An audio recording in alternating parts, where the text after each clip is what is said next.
saxaabigan hadda aanu ka sheekaynayno albaraa ibnu malik al-ansari iyo koox fara badan oo magac weyn ku lahaa saxaabada dhexdooda ayaa dagaalkaas ku jiray. haddaba ciidankii gaalada iyo ciidankii muslimiinta waxa ay ku kulmeen dhulkii la odhan jiray yamaama. wakti yar markii la joogay waxa guushii ay dagaalkaa ku raacday ninkii nabinimada sheegtay ee beenalaha ahaa ee la odhan jiray musaylima. mar labaad ayaa muslimiintii dagaalkaa lagu soo jebiyey ilaa heer waxay gaareen nimankii taageerahayay musaylima ay hoggaamiyihii muslimiinta xaaskiisii inay dilaan ay khatar geliyeen. muslimiintu waxay dareemeen khatar weyn inay ku soo fool leedahay haddii mar saddexaad musaylima uu dagaalka muslimiinta ku jebiyo. waxay dareemeen ninkani haddii mar saddexaad uu guulaysto inuu muslimiinta dhan uu gumaysi gelinayo, cagta hoosteedana uu ku riixayo. khaalid ibnulwaliid ayaa ciidankiisii isku shaandheeyey nidaam cusub ayuuna u sameeyey ciidankii. khaalid wuxuu kala soocay dadkii muhaajiriinta ahaa iyo ansaartii, wuxuu kala soocay dadkii baadiyaha ka soo dagaal tegey iyo dadkii magaalada ka soo dagaal tegey. qolaba dhinac ayuu u kala wareejiyey khaalid ibnulwaliid. wuxuu yidhi bal meesha jabku nooga yimaado ayaan garanahay, bal inuu jabku ka imanahayo dhinaca ansaarta iyo inuu jabku ka imanahayo dhinaca muhaajiriinta, inuu jabku nooga imanahayo dadka baadiyaha ka soo dagaal tegey, inuu jabku nooga imanahayo dadka magaalada ka soo dagaal tegey. bal horta dhibku meeshuu nooga imanahayo fulaynimada haddaan arkahayaa buu yidhi hala kala baxo ciidanka. dagaalkii sidaas ayaa lagu galay. waxaana halkaa dhex maray musaylime iyo muslimiintii dagaal aada u qaraar oo labada dhinacba ay ku hoobteen. waxay muujiyeen ciidamadii musaylime uu hogaaminahayey geesinimo xad dhaaf leh. muslimiintuna waxay muujiyeen waxyaalo khawaariqulcaadaada oo muslimiinta hore aan looga baran oo geesinimo ah. tusaalooyin shakhsiyaadkii caanka ahaa oo dagaalkaa magaca weyn ku yeeshay geesinimada xad dhaafka ahna muujiyey waxaa ka mid ahaa saxaabigii la odhan jiray thaabit ibnu qays ayaa ka mid ahaa. thaabit ibnu qays wuxuu sameeyey karfan ayuu isku duuduubay, godna wuu qotay. markaasuu godkii ilaa jilbaha ilaa shanshada intuu godkii ku ritay ayuu halkaa hubkiisa la fadhiistay oo wuxuu yidhi haddii lay dilana karfantaydiina waan wataa, haddii godkan hoostayda ka qodanna qabri baan ka dhiganoo waaba ku seexanba waan ku dhici buu yidhi haddii lay dilo. halkaas ayuu siduu uga dagaalamayey thaabit ibnu qays ayaa halkaas lagu dilay thaabit. waxaa ka mid ahaa shakhsiyaadkii caanka ahaa ee dagaalkaa guusha weyn ka soo hooyey iyo geesinimada xaddhaafkana muujiyey cumar ibnu lkhadaab walaalkii oo la odhan jiray zayd ibnu lkhadaab. zayd ibnu lkhadaab muslimiintii ayuu ku dhex dhawaaqay. markaasuu yidhi dadow gowsaha ha laysku qabto, cadowgiina hore ugu sii durka, hore ugu sii socda ayuu ku yidhi.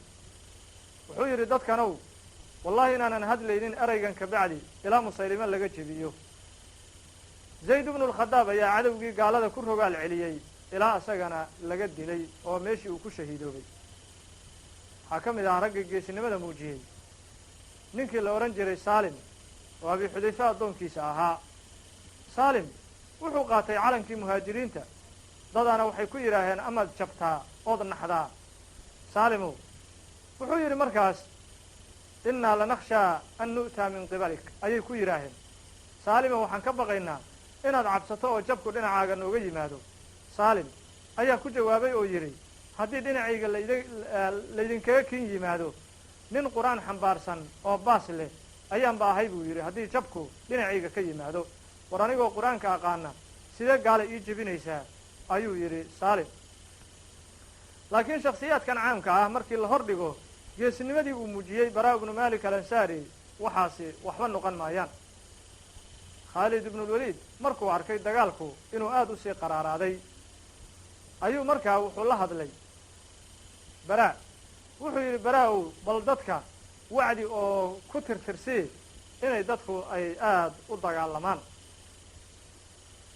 baraa ayaa qoomkii uu ka dhashay la hadlay oo wuxuu yidhi axad adinka idinka mid ihi yuusan ku fekerin in magaaladii dib uu ugu laabto. magaala ma jirto, meeshan waxaana hor yaalla ilaahay ridihiisa inaanu raadinno iyo janno bis. walla inaan guryo dib loogu laabanaynin ninka nabinimada sheegtay ilaa laga jebiyo ayuu yidhi baraa. baraa safkii gaalada ayuu isku dhex maqiiqay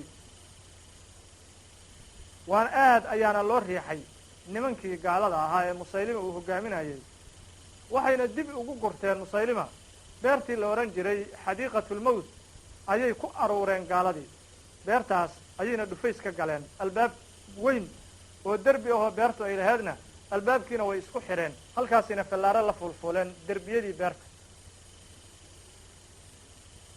markaas ayaa baraa ibnu malik alansaari wuxuu yidhi war nimankani beertii ayay naga galeen albaabkiina way soo xirteene gaashaan ayaan ku fadhiisanahayaa buu yidhi gaalada dhexdooda igu tuura derbiga intay iga tuurtaan gaalada dhex bartankooda igu tuura buu yidhi laba mid ayay noqon buu yidhi inay idilaan iyo inaan albaabka idinka furo si aad beerta usoo gashaan oo meesha ugu laysaan ha laygu dhex tuura buu yidhi gaalada dhexdooda ilbiriqsi ayaa baraa ibnu malik wuxuu ku fadhiistay gaashaankii nin aad u caato badanna wuu ahaa gaashaankii inta sidaa loogu qabtay ayaa lagu tuuray beertii gaaladu ay isku xirtay dhexdooda shab lagu siiyey baraa markii uu ku soo dhex dhacay gaaladii waxay huwiyeen baraa seef iyo dhagxaan iyo fallaar ayay huwiyeen isaguna seeftiisii ayuu isticmaalay oo wixii dhinaciisa ka yimaadaba oo soo aadaba seefta ayuu qudha uga jaraa ilaa uu 10 ka dilay gaaladii baraa isagana waxaa la gaarsiiyey dhaawac aad u fara badnaa 80 iyo dhowr meelood ayaa laga dhaawacay baraa wuxuuna si xoog leh uu ku furay albaabkii beerta oo gaalada u xirnaa ayuu ballaqay halkaas ayaa dadkii muslimiinta ahaa si waxay ugu yimaadeen xawli ah ayay ugu soo daateen beertii gudahoodii markii gaaladii beerta loo soo dhex galay ayaa waxaa laga laayay gaaladii ku dhowaad 20,000 oo shaksi ayaa meeshaa looga dilay nimankii gaalada ahaa muslimiintii waxay raadiyeen ninkii gaalada hogaaminayay nabinimadana sheegtay ee la odhan jiray baraa ibnu malik ninkii la odhan jiray musaylima alkadaab ee nabinimada sheegtay ayay raadiyeen musaylima halkaas ayaa isagana lagu khaarijiyey oo eber looga dhigay waa la khaarijiyey isagana waa la dilay dagaalkaas qaraar ayuu ku dhintay ninkii nabinimada sheegtay haddaba saxaabigeennan walaalayaal baraa ibnu malik alansaari oo 80 iyo dhowr meelood ka dhaawacan ayaa meeshii laga qaaday oo kor loo qaaday si loo soo daaweeyo hogaamiyihii muslimiinta khaalid ibnulwaliid ayaa hal bil dul taagnaa isagoo daaweynayay maadaama ninkaasi uu yahay ninkii guusha soo hooyey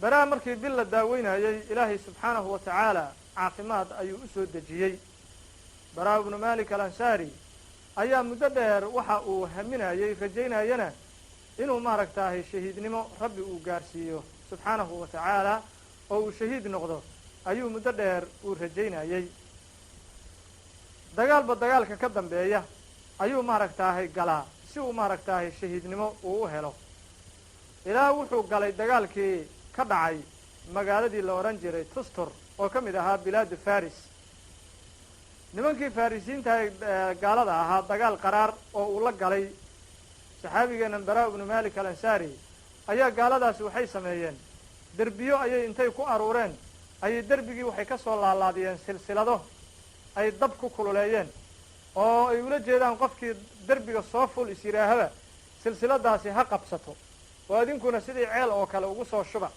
si aad beerta derbiga usoo gashataan ood u dishaan haddaba anas ibnu malik oo walaalkii ah baraa ayaa wuxuu is yidhi isagu